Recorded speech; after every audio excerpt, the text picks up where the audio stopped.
a radio to a cooler and made, $10 million or something. It's unique mechanism can be taking something, again, the word ubiquitous, something that everybody has in their house and everybody knows exactly what it is, and just adding this one convenient piece to it, a zipper, a radio, and a cooler, right?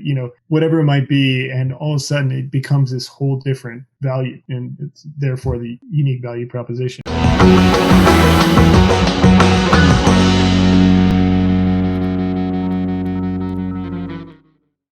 In this video, my team and I take you through how to create an amazing big idea for your Facebook and YouTube ad campaigns. Something that will help you make awesome ad hooks, which change the game, which is the number one factor when it comes to turning a losing campaign into a winning campaign, making it more consistent, cutting those conversion costs way down. Okay, what we found is if you have a great big idea, big marketing idea, then it's a game changer. It's easy to create good hooks. And in this video, I take you through basically a 10-step checklist on how to create a good big idea. So, and some of the differences between a hook, a big idea, unique mechanism. So watch the rest of the video and comment if you have any questions about the big idea, like it, subscribe, all those things as well. What this checklist is for is to create basically an everlasting ad campaign. This is how you do it. Step 1, make a list of every feature of your product you can think of. Step 2, brainstorm with other creatives.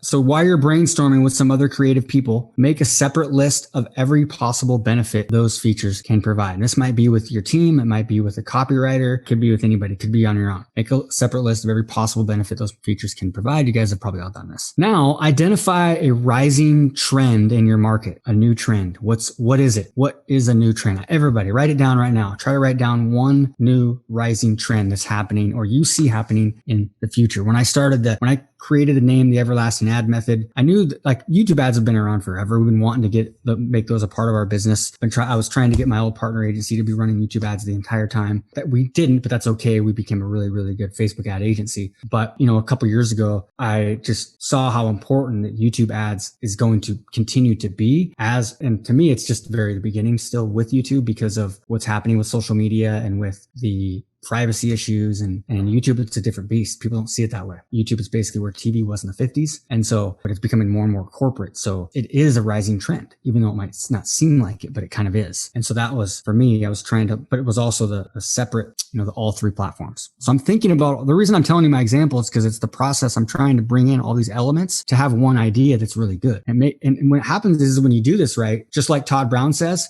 one big idea makes up for subpar copy. Ask yourself which of my product benefits can tie into that trend. So which of your product benefits can tie into this rising trend? And then identify those benefits as potential USPs. Okay. So unique selling propositions. Any of those benefits. Maybe it's an anti-aging factor. Maybe it's more energy. Maybe it's cutting your conversion costs. Maybe it's making your ads more consistent, and then can you create an entire USP around that? And then talk with industry experts, getting ideas and getting feedback like this says here, but it's way more than that actually, because usually a lot of times it's the idea that leads to the idea. Just like on our Tuesday call when we had Albert on and we were talking about a client that he has that's in the parenting niche and they're getting ready to do a launch, and he was asking about a strategy for evergreening a challenge, a boot camp challenge, and strategy around how to manage with the Facebook groups. And from that conversation, he actually came up with a great idea on his own that I didn't come up with,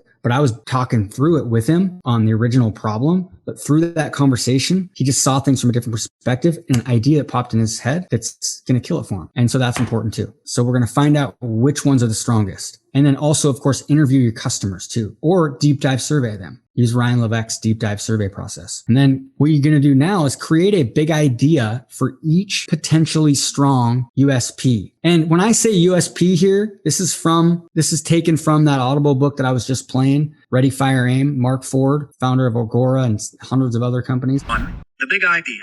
2. The big promise. 3. Specific claims. And 4. Proof of those claims. The big idea. Much has been written about the concept of the big idea, and we will talk more about it in later chapters. For the purposes of this discussion, let's say that the big idea is the main idea you use to sell your product. The big idea should come from the USP, but it is not the same thing as the USP. The USP applies to your product. The big idea applies to the marketing promotion, the particular sales effort you are creating with a copywriter. In the case of our inspirational website, the USP is that it is the only inspirational website based on the teachings of Confucius. But you can't use that for a headline in your ads. You need something more arresting and compelling. So you look for an idea, preferably an idea that is big enough to sustain not just a single ad, but an entire advertising campaign. I would say I could probably interchange this with unique mechanism, Josh, don't you think? I'm just going to put, because he doesn't really use, I don't think that terminology, but I think it's okay to, interchange those two here. You might find that it's one specific ingredient or one thing that makes your flannel shirts better than everybody else's. It's the button. And it can be literally something that simple that gives you a $5,000 a day ad that brings back $7,000 a day. Hey, Keith here, quick interruption. If you like this video, if it's helpful, if you're having any aha moments, we appreciate it if you just let us know. Give us a thumbs up, thumbs down if you don't like it, share it, comment, ask us any questions you have. It really does help us as well.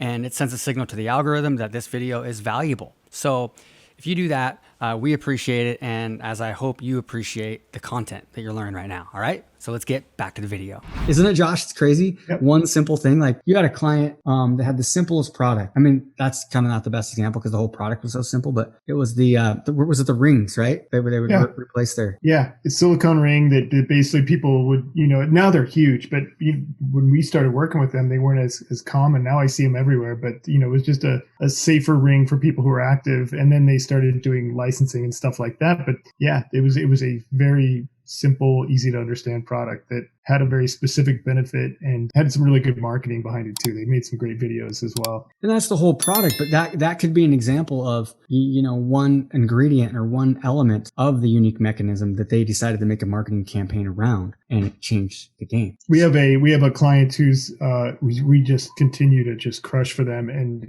it's such a ubiquitous product. It's a bed sheet, but the difference, the unique mechanism on this bed sheet is that you put the base bed sheet down on the bed, and it fits, has deep pockets. It goes down. It's hard to get on, hard to get off, but it's on there. It's really good. And then it just has this zipper top that goes off. So you just basically kind of switch out the zipper top. It's so easy. Anybody can make the bed super easy now. And it folds up easy, and it stays on the beds for people who have adjustable beds and all that. But it's just a bed sheet. But the unique mechanism is so specific, and it solves one clear problem, and it's so easy to understand. And all of those parts of that unique mechanism make this an easy sell on Facebook for a $200 bed sheet. It's really cool. See how sometimes it can be so simple? It's like sometimes, especially products are invented that way too. Like, why didn't I think of that? Right? Yeah. Somebody added a radio to a cooler and made, $10 million or something. It's unique mechanism can be taking something, again, the word ubiquitous, something that everybody has in their house and everybody knows exactly what it is, and just adding this one convenient piece to it, a zipper, a radio, and a cooler, right? Whatever it might be. And all of a sudden it becomes this whole different value, and it's therefore the unique value proposition.